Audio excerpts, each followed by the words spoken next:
Dalam rangka mendukung program Kota Tanpa Kumuh Kota Palembang, Wakil Wali Kota Palembang Fitriyanti Agustinda membuka pelatihan Vocational Business Development Center atau BDC tahun 2019 di gedung SBB Aula Yayasan IBA Palembang, Jalan Maya Ruslan.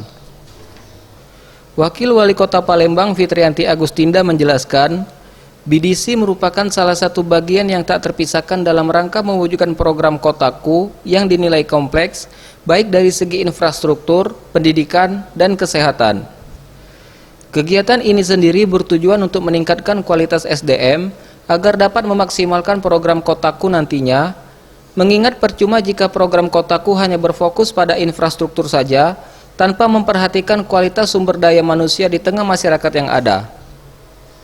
Memperbaiki atau meningkatkan SDM yang kita miliki, karena kalau seandainya infrastrukturnya sudah diperbaiki, pendidikannya sudah diperbaiki, kesehatannya juga diperhatikan, tapi kalau sumber daya manusianya tidak ikut kita perhatikan, tidak ikut kita berikan dampingan, tidak ikut kita bantu, maka saya rasa pengentasan masalah lingkungan kumuh itu tidak bisa maksimum.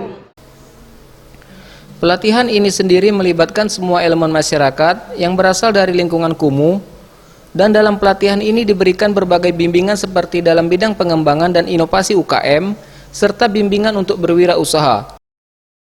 Tim Liputan, Sriwijaya TV.